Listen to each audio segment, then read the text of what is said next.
தனுசு ராசி அல்லது தனுசு லக்னம் சார்ந்த நபர்களுக்கு. அதாவது ஒரு விஷயத்தை நீங்கள் சொல்லக்கூடிய விஷயங்கள் எது இருந்தாலும் சரி, கமிட்மெண்ட் அப்படிங்கக்கூடிய விஷயத்தில் தள்ளி போயிட்டு இருக்கக்கூடிய நிலைமைகளில் இன்றைய நாள் சொல்லக்கூடிய விஷயத்தை எப்படியாவது நீங்கள் கீழே விழுந்தோ மேலே விழுந்தோ அதை ரெடி பண்ணி முடிச்சிருவீங்க. தி கமிட்மெண்ட் வில் பி ஃபுல்ஃபில்ட் அப்படின்னு சொல்லலாம். அந்த அளவுக்கு நல்லா இருக்கு. உங்கள் நாவிலிருந்து வரக்கூடிய வார்த்தைகள் வாக்குக்கு கண்டிப்பாக ஒரு அர்த்தம் உண்டு. அந்த அர்த்தம் கண்டிப்பாக வெற்றி அடையும். அதுதான் உண்மை.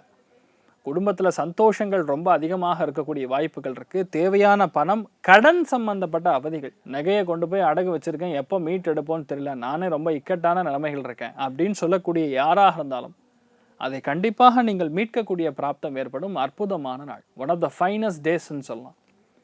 2ஆம் இடத்துல அமாவாசை யோகத்தில் புதன் கூடி இருக்கிறதுனால நவநீத கிருஷ்ணன் வழிபாடு ப்ளஸ் முன்னோர்கள் வழிபாடு செய்தீங்கன்னா ஆட்டோமேட்டிக்காக ஒரு 3-4 இடத்துலேருந்து நல்ல செய்திகளும், ஒரு 2 இடத்துலேருந்து தேவையான ஒரு மாரல் சப்போர்ட்டும் கிடைக்கும். ஒரு இடத்துலேருந்து பணமும் வரும். பேசிக்கலாக இன்றைய நாளை பொறுத்த வரைக்கும் அருமையான நாளாக இருக்கப்படுது. அயோத்தியா ராமன் வழிபாடு ஏற்றத்தை கொடுப்பார். ராசி நிறம் மஞ்சள் நிறம்.